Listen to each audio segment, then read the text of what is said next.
Red the Bear Man. Hey, I got a screwdriver. Now I'll explain here. Welcome to CadillacOwners.com.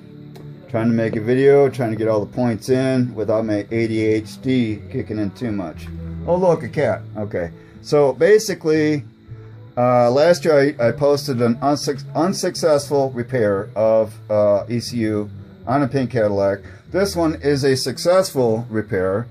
And, oh, look, a cat. And so anyway, ADHD again.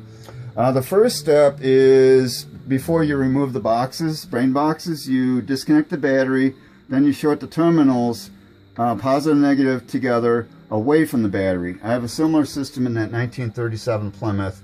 I got a lot of Cadillac stuff in there, so interesting. So without trying to be distracted by cats, I'll continue.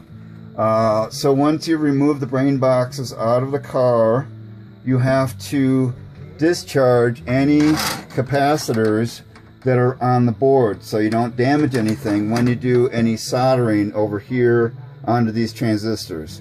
This one and one of these two sends the voltage over to the ECU. Now this one has a couple of big capacitors, and so when you discharge them at the same voltage, they'll make a nice sound. Okay, so you just take the positive and negative and short together like this. Just kidding. Okay, I shouldn't do that. Scared the cat. And so basically, the idea of what's important is to have some coffee and make sure you're awake when you do this. And where was I? So these are the transistors that power a lot of things. So you take an X-Acto blade and you scrape, and then you solder. Use some high quality solder. This one has like a vertical output chip off of a large TV. Interesting that they use the same chip. And they have been for years. And when you solder, you have to make sure you don't have too much, because it could bridge over. And if you get too much solder on there, you have to use a solder wick to lift it up and then resolder on the top and make sure. So there are a couple transistors on this. And then you got your chip that runs the engine with the oxygen output, all kinds of cool stuff. And then again, the computer to program a ROM, which is a read-only memory. So I just want to make sure I have all the details. And then when you reassemble the boxes, you leave the battery disconnected and you put in the brain boxes. And then once you install the battery cables, you turn the key on, but do not start the engine. Just turn the key as if you're trying to start it, but don't start it.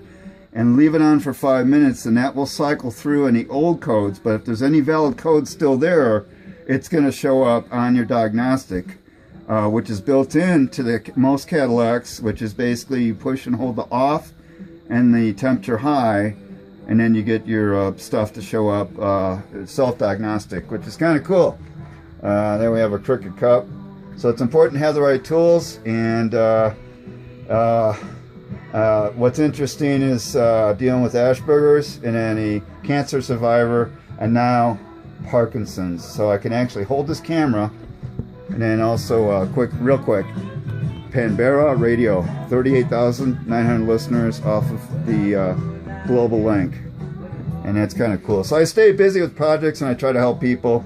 And these connections here, they were loose as a goose, and so once I resoldered them, I put everything back together, and the car ran great. So there you have it.